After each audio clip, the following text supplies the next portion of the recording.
চাকৰি এটাৰ প্ৰয়োজন আছিল ছাৰ। কথা ডেভিড কংকন, পাঠ ৰাজকুমাৰ। চাকৰি এটাৰ প্ৰয়োজন আছিল ছাৰ।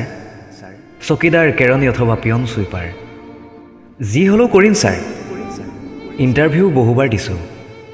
জীৱনত কোনো পৰীক্ষাত ফেইল কৰি নোপোৱা মইতোৱে বহু ইণ্টাৰভিউত ফেইল কৰিছোঁ ছাৰ।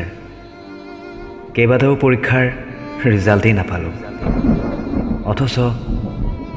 অথচ বৰ প্ৰয়োজন হৈছিল এটা চাকৰিৰ। ছাৰ, কাম কৰিম, বিনিময় ল'ম। বহুতে কয় ছাৰ, পেপাৰতো পাওঁ, টেলিভিশ্যনতো দেখিবলৈ পাওঁ, চাকৰিবোৰ বোলে টকাত বিক্ৰী হয়। সকলো দেখিও কোনোদিন মই বিশ্বাস কৰা নাই ছাৰ। সেয়ে চাকৰিৰ বিজ্ঞাপন পালেই ভেনা মাখিৰ দৰে পৰোঁগৈ ছাৰ। ছাৰ, চাকৰি এটাৰ বৰ প্ৰয়োজন হৈছিল। চকীদাৰ, কেৰাণী অথবা পিয়ন চুইপাৰ, যি হ'লেও হ'ব ছাৰ। নাইবা গেটৰখীয়া দিলেও কৰিম। ব্যৱসায় কৰিবলৈ টকা নাই, লাখ টকাৰ চাকৰি কিনাৰ অকাত নাই। আৰু কি জানে ছাৰ, হাজিৰা কৰিবলৈ একোৱেই নাজানো নহয়। সৰুৰে পৰা বেলেগ কাম নিশিকিলোঁ। ভাবিছিলোঁ ভগৱানে দিয়া মগজুটো লৈ কিবা এটা কৰিম, ভালকৈ পঢ়িম, ভাল মানুহ হ'ম, ভাল চাকৰি কৰিম।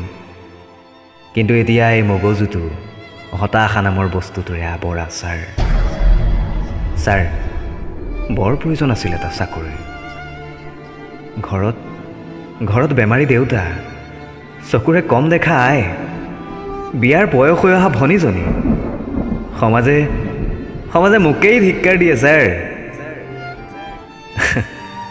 এজনী প্ৰেয়সী আছিল, ষ্টেটাছ মেইনটেইন কৰিব নোৱাৰিলোঁ। ৰেষ্টুৰেণ্ট, পাৰ্ক, চিনেমা, বিলাসী জীৱন।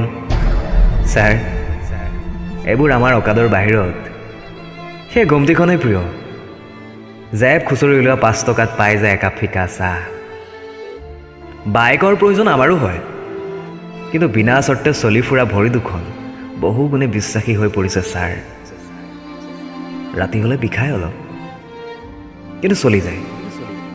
জোতাযোৰ যেনে তেনে চলি আছে ছাৰ। ভিতৰৰ মোজাযোৰ দেখিলে বুজিব মোৰ ফটা জীৱনৰ কথা। বাহিৰৰ চাৰ্টটো ঠিকেই আছে, ভিতৰত পিন্ধা গেঞ্জিটো দেখিলে জানিব মোৰ দুৰ্ভগীয়া কপালৰ কথা। ছাৰ, আৰু নোৱাৰি। চাকৰি নাই বাবেই জনা বুজা দেউতাই চকীখন নাপায়, আৰু চাকৰি নাই বাবেই সমাজত সন্মান নাপায়। না ছাৰ, ভিক্ষা খোজা নাই, চাকৰি এটা লাগে, যোগ্যতাৰ বলত লাগে। পাৰিলে পেপাৰ, টেলিভিশ্যনত চাকৰি বিক্ৰী হোৱা খবৰ নোপোৱাকৈ ইণ্টাৰভিউ পাতক। এবাৰ পাতক, হাঁহি হাঁহি ইণ্টাৰভিউ দিম। পাৰিলে চাকৰিৰ এই চাকৰিৰ বজাৰখন ধূলিসাৎ কৰি দিয়ক ছাৰ। কিমাননো আৰু মনতো চৰকাৰখনক গালি দিম ছাৰ। চাকৰি এটা বৰ প্ৰয়োজন আছিল ছাৰ।